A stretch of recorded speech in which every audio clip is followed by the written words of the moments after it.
Hello, Vol Nation.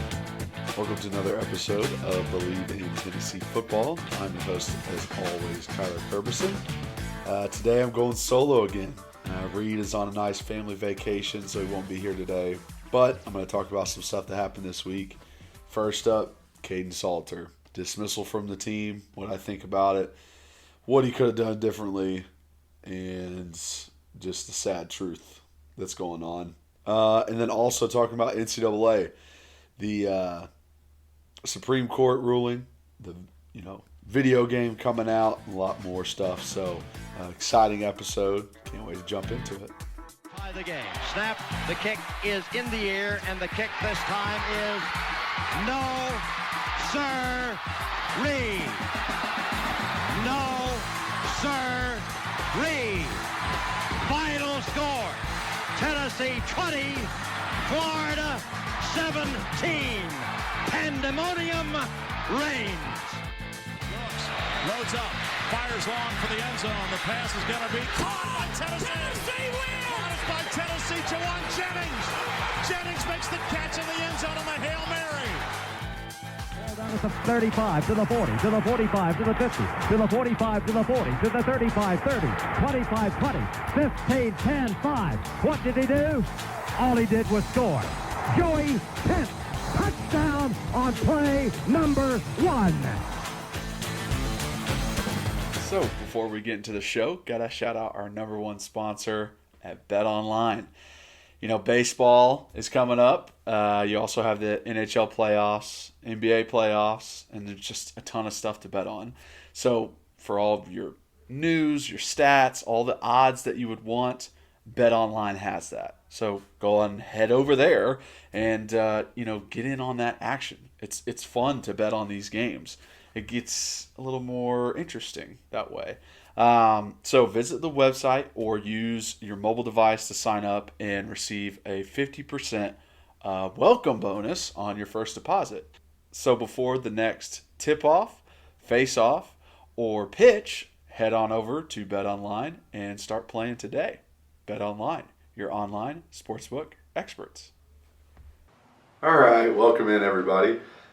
Sorry if I sound a little different right now. I am just coming off a wedding of one of my former teammates, Justin Worley, and a lot of yelling, shout all through the night, so voice is a little hoarse right now, but still going to have a good conversation here. We'll start off with Kaidon Salter.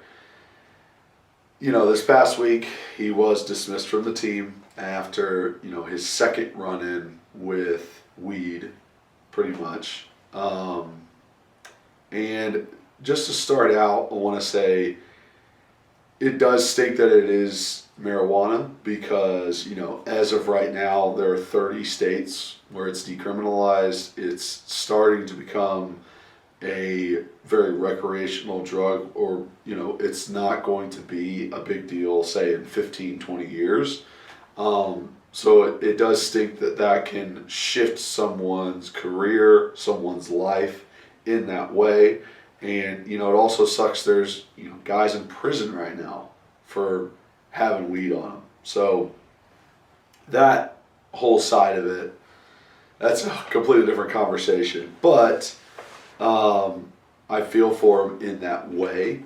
That being said, rules are rules. There's a reason this was put out. It might not be the best rule. It might not be the rule that you agree with, but you got to do it.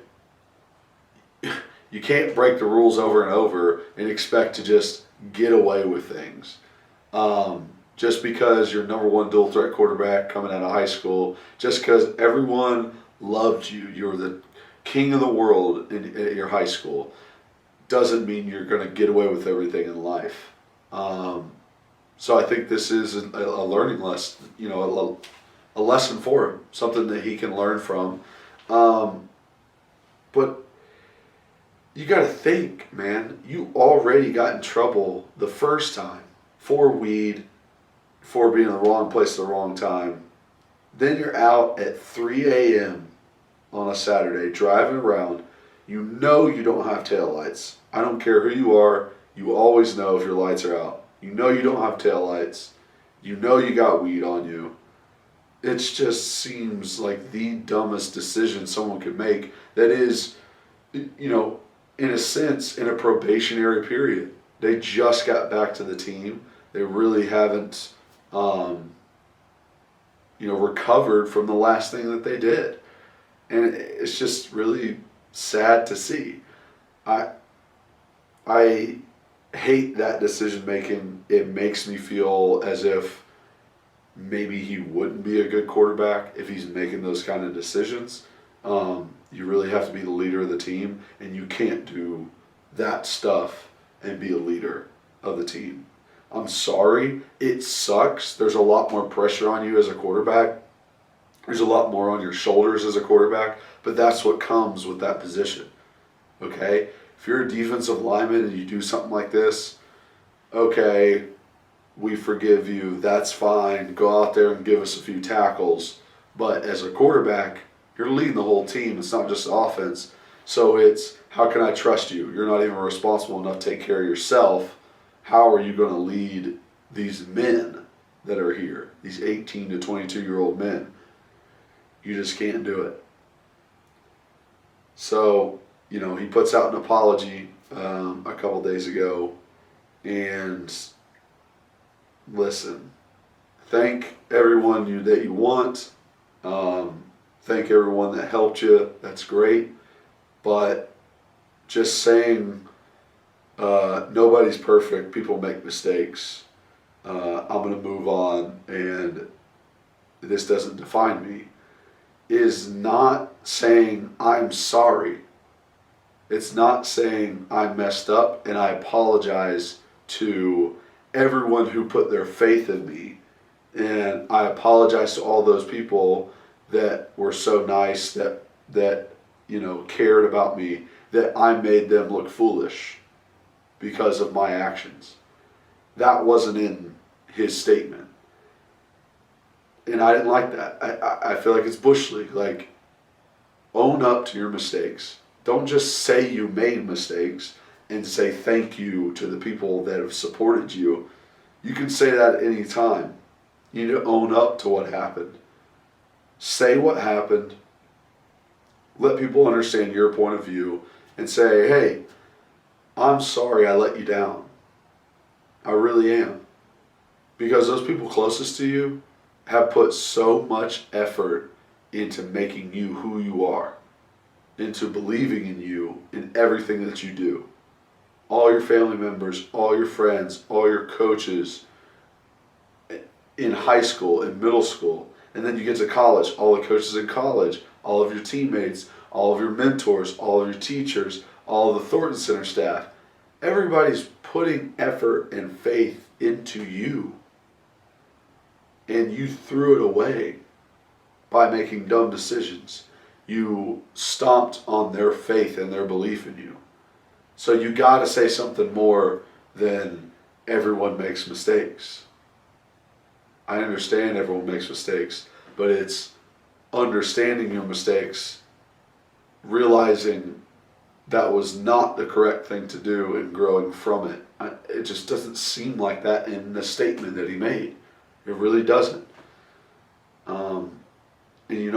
I'm not going to wish poorly on anybody. Hopefully he goes to another school, has success, is, able to keep playing. But if he continues down this path without really diving deep into what caused this issue, what decisions he's making, the people that he's hanging out with, then nothing will change for him. I mean, your greatest strength is understanding your greatest weakness. And possibly his greatest weakness is his decision making, or his friends that he hangs out with, the people that he's around, the influence that's in his circle. And he possibly needs to change that just to grow in the future, just to be a successful student athlete moving forward and take advantage of all the talent that he has. A lot of these guys have so much talent and they throw it all away for something so dumb, so trivial. as weed or girls or booze. And you just have to realize that none of that stuff's important. When it comes down to the end of the day, none of that stuff's important. It really isn't. It's very hard to tell when you're 18 years old, you're just coming out of high school. But that's what you got to listen to those mentors for. You got to listen to the adults. You got to listen to the people that have been through it, that understand it. And you have multiple coaches on that Tennessee staff who have gone through a college program, who play college ball, and they can understand where you're coming from. Coach Heupel's a prime example. He was a quarterback at a big-time school. He knows exactly the pressure that is on your shoulders. He knows exactly the attention that you're getting and how to, ride with it, go with and stride. So dismissed from the team, now officially in the transfer portal. We'll see what happens. But we got a pretty full quarterback room right now.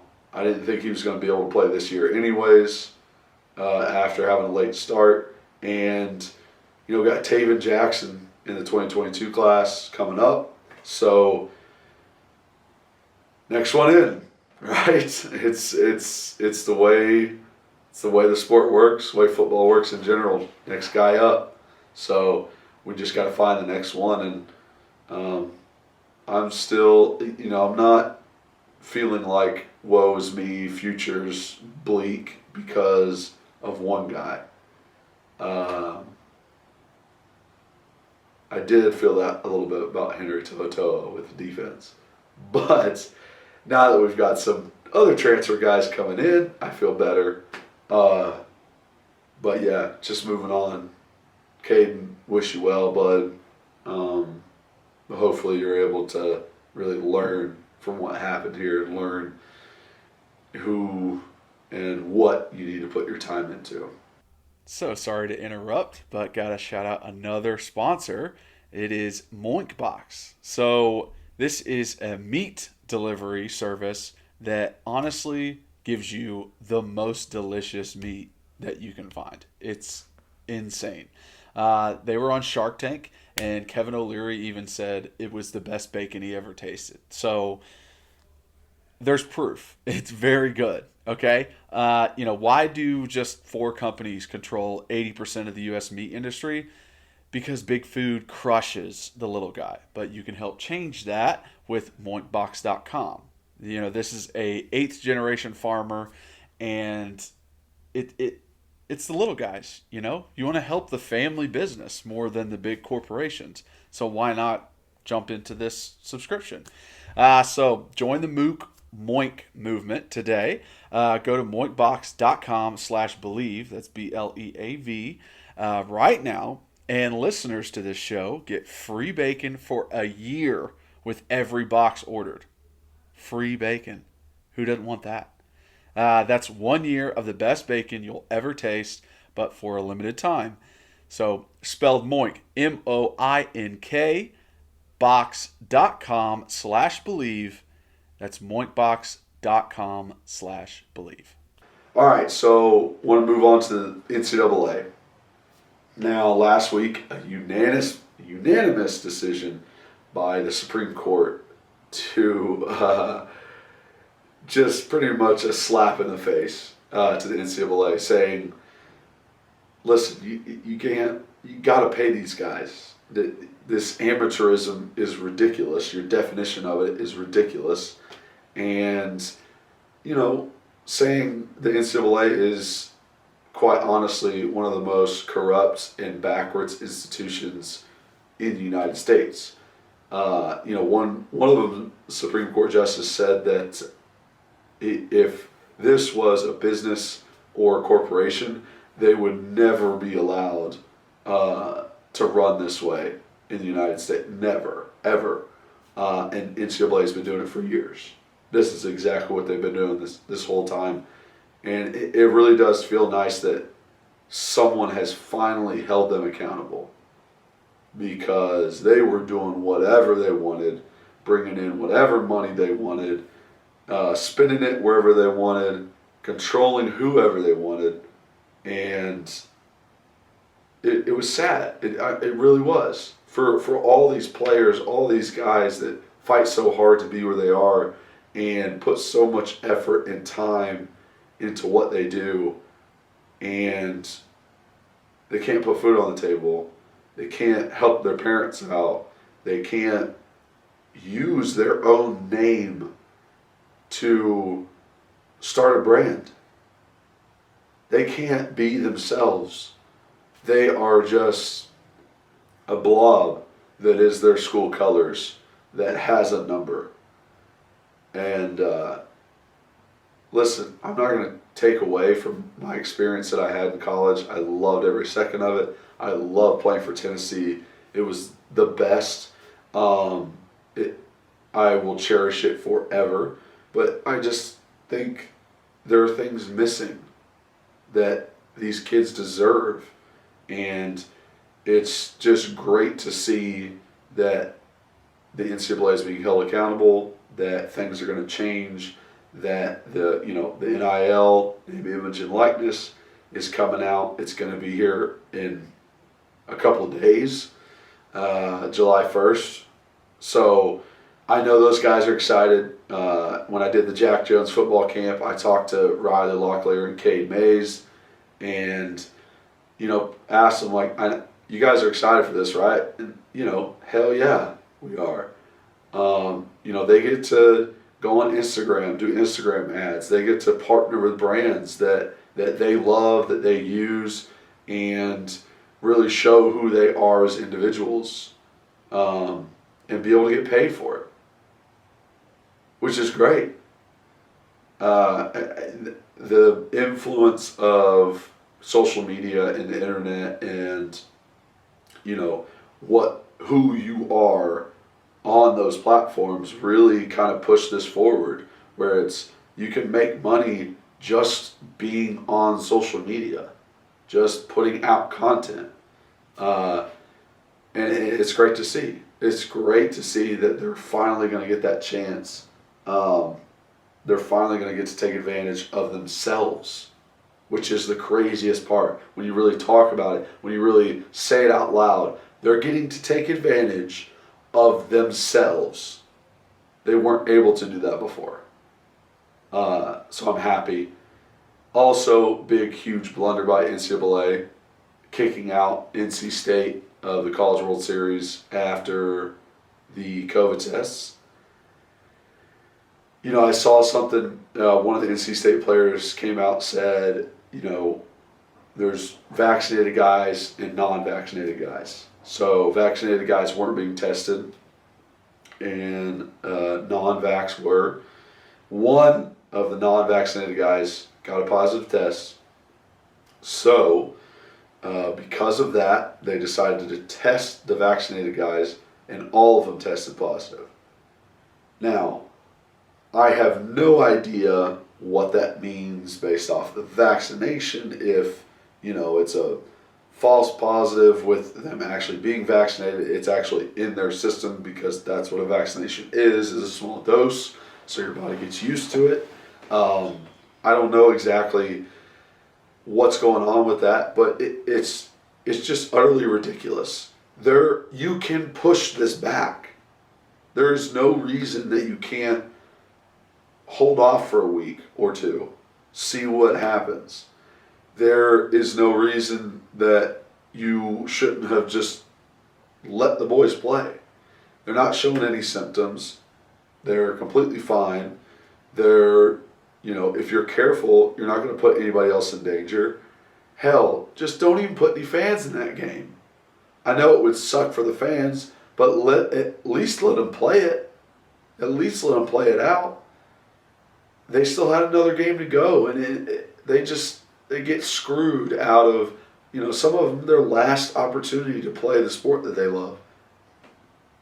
And you just took it away from them. It's just horrible to see. It just shows how backwards and dumb some of the decision makers in NCAA are, where they react first, to what's going on. It's never a proactive choice, and it's never the right decision. It is always one to screw over everybody else, make sure that they are okay, NCAA is okay, and oh boy, it's just so aggravating that they have so much power and control, and I just really wish it wasn't a thing anymore, that the schools, that the players were able to take back that control and, have leeway over those decisions like that. And it's not just up to some guy sitting in an office talking over a conference table. It's, up to the teams. Because I guarantee if you asked Vandy, the Vandy baseball team, they would say, yeah, let them play. Let them play. We want to play them again. We want to prove that we're the better team, that we deserve to be in the finals. We don't want to get in on a technicality.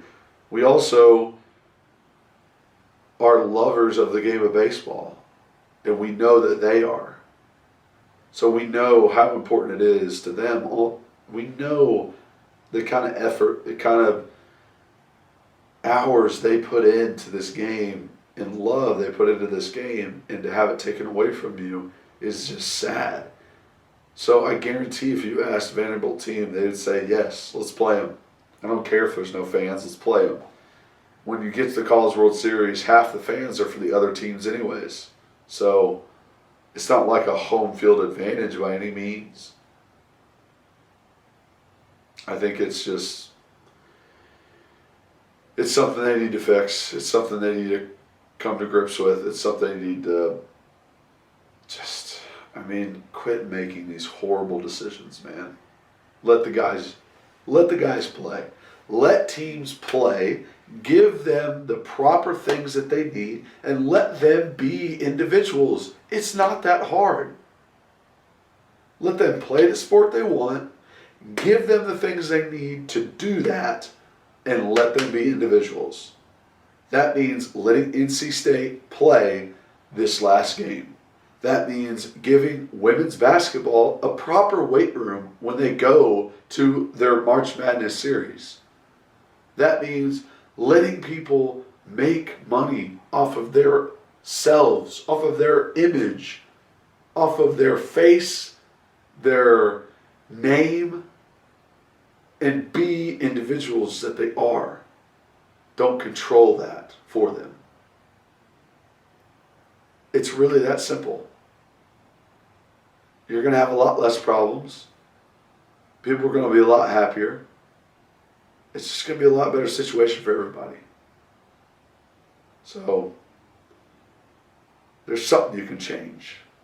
And last on the NCAA topic is the college football video game coming out. So, EA Sports, announced that it's, not going to be NCAA 15, 16, 17, whatever anymore. It's going to be EA Sports College Football. They are planning on July 2023 release, so 2 years from now. And they are looking at it as being possible. They sent out proposals that to all the teams so they could, possibly use their colors, their schemes, use the Power T, use the, stadiums, and just be able to, pay them for using all that kind of stuff. And they put the different teams in tiers. So a couple teams weren't very happy about it, thought they would need to be in a higher tier, which I don't know how exactly you determine that, because it's like, how do you know another team's value over, the value is based off of who's buying the video games, right? So how is a certain team more valuable based off of how much the fan base buys the video games, and how the heck are you going to count that up? So I think it's just so tough. Like, yeah, I understand the Alabama, the Ohio State, the Clemson being up there, but everyone else, like, how are you really going to differentiate between those? I don't know how many tiers there are, but that's a tough part. And then, sending this proposal to the teams is one thing, but what about the players? How does this work for them? How can they get on the video game? How can they be on the video game? Are you sending out proposals to them separately? Is it going to have to be through the team? Like, is the team going to have to regulate and get them to sign off on being a part of the game? Or are you just going to put generic dudes out there? Because I know for a fact I was super excited whenever I got on the video game. I think, with them making money outside of football, maybe based off their social media and all that kind of stuff, that they would perhaps be willing to give that up for the video game, just to be able to be on the video game. And if not, give them a little piece. Give them a little piece of that pie. The same, put it in the clause as the team. When you're signing off on this, you got to have all your players sign off, and they'll get 5% of what the full team gets, split up between the players. Whatever it is, but give these guys something. It's not just about the school. It's about the players now too. And they want to be in that video game. I guarantee it. It's a cool thing to have. Cool thing for yourself in college to just be in a video game, man. I don't know how the NFL does it with all their players in the Madden video games. But, maybe they can take a little page out of that book and, be able to get these guys a little bit of money. So they're, can use their image and likeness on the game and make it fun for everybody, because us fans of the game want that too. We want to be able to see our favorite players on there, just like we do in Madden. So I think that has to be something that's discussed by EA Sports. It can't just be pushed off to the side. But thank you guys so much for listening, for watching. Please share with all your friends and family. Share with anybody out there. Let them know what I got going on. Let them know what we're talking about here, the good times that we have here. Rate and subscribe on all the podcast platforms. Like and subscribe on YouTube. Hit that notification bell so you can be updated when new videos drop. And if you have questions or topics you want me to discuss, me and Reed, hit us up. We got an email, believein tennesseefootball@gmail.com, and a number, 865-322-9232. So please let us know. As always, we're presented by Bet Online, so go check those out as well. And as always, go Vols.